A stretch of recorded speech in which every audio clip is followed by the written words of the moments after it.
চেয়েছিলাম, আমি সবসময় তোর সুখ চাই ভাইয়া, তুই আমার একটাই দাদু ভাই। বৃষ্টির কি হলো? বৃষ্টি কি আবারও ময়নাকে ফাঁসানোর চেষ্টা করতেছে?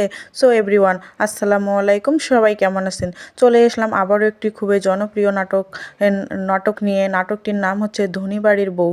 ধনীবাড়ির বউ নাটকের ইতিমধ্যে আপনারা 2 নম্বর পর্বটি দেখে ফেলেছেন এবং যারা যারা দেখেননি তারা দ্রুত দেখে আসুন সোনাত্তরী ইউটিউব চ্যানেল থেকে। সো ভিউয়ার্স, কবে কখন কিভাবে আপনারা সবার আগে দেখতে পারবেন ধনীবাড়ির বউ নাটকের 3 নম্বর পর্বটি, সেই নিয়ে আজকে আলোচনা করব আজকের এই ভিডিওতে।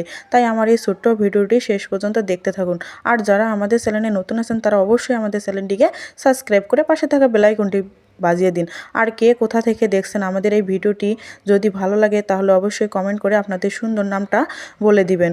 সো এভরিওয়ান, আমরা ইতিমধ্যে দেখতে পেয়েছিলাম সজীব ময়নাকে দেখতে পারে না, আর অন্যদিকে ময়না সজীবকে অনেক ভালোবাসে। বৃষ্টি ময়নাকে বাড়ি থেকে তাড়ানোর জন্য সব ধরনের কৌশল অবলম্বন করে এবং বৃষ্টির সাথে সায় দেয় সজীবের মা এবং ময়নার শাশুড়ি। ময়নার শাশুড়িও ময়নাকে সহ্য করতে পারে না। ময়নার দাদি শাশুড়ি এবং শ্বশুরি একটু ময়নাকে ভালোবাসে, তাছাড়া সবাই ময়নাকে নজরে দেখে। অন্যদিকে আমরা দেখতে পারবো বৃষ্টির সব কুটনামি ধরা পড়ে যায় সজীবের কাছে এবং বাড়ির সবার কাছে।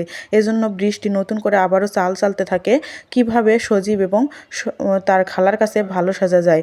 এজন্য আমরা দেখতে পারবো ধনীবাড়ির বউ নাটকের 3 নম্বর পর্বে আমরা দেখতে পারবো বৃষ্টি আবারও নতুন একটা চাল চালে এবং সেই চালে আবারও ধরা দেয় সজীব। সো ভিউয়ার্স, সজীব আর ময়নার মিলটা কি আর হবেই না?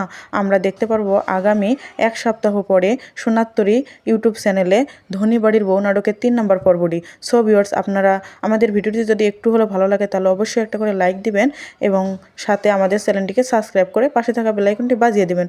সো ভিউয়ার্স, আজকের মতো এই পর্যন্ত। সবাই ভালো থাকবেন, সুস্থ থাকবেন, সেই সাথে আপনাদের দীর্ঘায়ু কামনা করে এখানেই শেষ করলাম। আল্লাহ হাফেজ।